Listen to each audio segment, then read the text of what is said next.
everybody. So this is for Sam's case study. I found his especially unique just because there was such a positive ending towards it. And I feel like sometimes you never really get to see the ending or see the positive change that occurs. Or at least I haven't yet. So that was awesome. Number 1, describe what academic areas or skills are significantly and specifically impacted by his learning disability. So in the text it says, or in the case study it says, articulation errors, reading, and mathematical concepts are all things that Sam is struggling with. Specifically memorization and reading comprehension that were pointed out on page 3. And then on page 5 it talks about everything improved after medication ceased to be administered for reading, which is good, so that's the hope. But mathematical concepts, so example was page 2, understanding ones and tens place values. As I read that as a math teacher, that's number operations all the way, so that's a basic foundational piece for understanding mathematics. So those are all things Sam is struggling with, and those are all taken from the case study itself.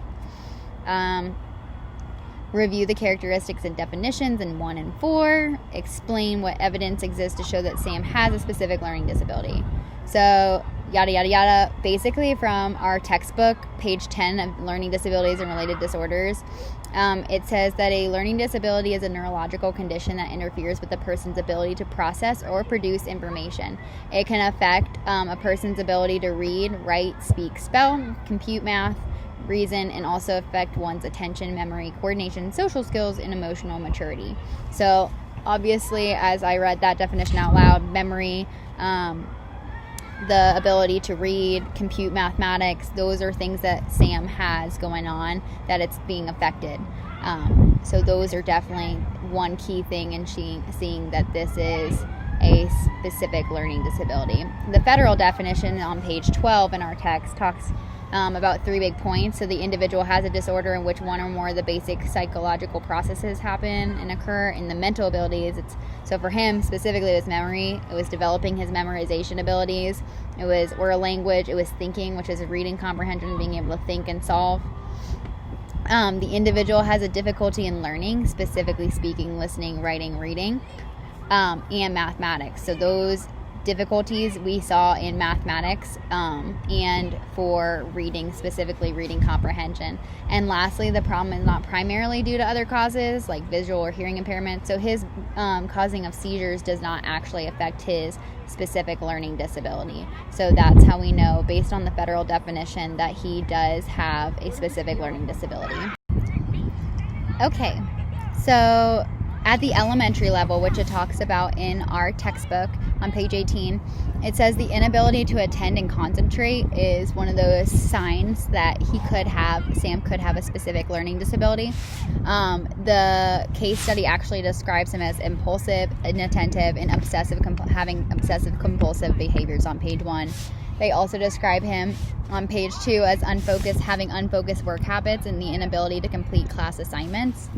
Other pieces of elementary level type things to look for are poor motor skills, difficulty in learning to read, so he's definitely having trouble with reading and reading comprehension, failure to acquire academic skills, but that's mostly in reading, but also in math, writing, etc. So those are all telltale signs. Our textbook also talks about how parents can continually be working to learn more about the problem of learning disabilities. So for his specific learning disability, it talks about in his case study, his mother has been working tirelessly to figure out more about it and what she can do to help. Also, his mother has been an advocate for her son since day one, essentially. So they've noticed, his parents noticed something wasn't right when he was 3, and from then on they've just been really honed in and trying to figure out what they can do, taking that proactive role and making sure that he's advocated for so he can thrive. Also, our book talks about the least restrictive learning environments, and for Sam, this is the general education classroom with a little bit of time in the resource room to do some work. The reason for this is it talks about one of his strengths is a positive interactions that he has with students in his classroom, so his peers. So they are using that to make sure that he can stay in that least restrictive environment and be alongside of his cohorts. It talks about him being in the general ed classroom for about 85% of every day. So that's exactly where he needs to be. Sam's academic and social progress. So academically, he was inattentive, he had trouble staying on task. He had unfocused work habits, and that led to incomplete class assignments. Socially, in first grade, he was self-conscious and he didn't wish to participate in initiated activities until he was no longer on his meds. There was low self-esteem issues there, positive interaction with peers, however, and then luckily he received continuing encouragement from his family members and teachers, which was more positive reinforcement. And then by second grade, he was confident, volunteering, listening. He was able to focus better and communicate, and then he was kind to his classmates and socially welcomed by his peers. So he went from low self-esteem and little confidence to great confidence, and he was so confident he started even putting answers to problems on the board. So he's come and made quite a 180. As much as possible, try and summarize his strengths and weaknesses.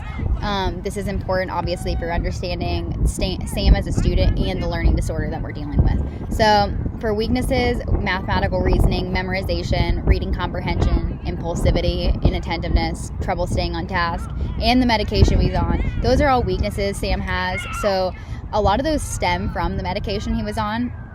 However, the mathematical reasoning seems to be something that's sticking. His strengths, however, are positive interaction with peers, working one-on-one and in small groups with teachers, and then using visualizations as a different method to understand the problem at hand. So we talk about looking at the patterns of strengths and weaknesses and then using those things together. So his strengths, so the positive interaction with peers, keeping him in that classroom to motivate him, to keep him going, to give him some sort of energy throughout the day. Working one-on-one, we see that he works really well with people, he communicates well, so working one-on-one is a good way to give him the instruction he needs. Using visualizations, he's a very visual type guy. Using those visualizations has helped him to make understanding from things that he couldn't normally make understanding by just reading himself. And that's going to help him and hone him in on things that he can do, and also boost his weaknesses and close that gap a little more. So for his specific learning disability, we know that he is weaker in reading and math.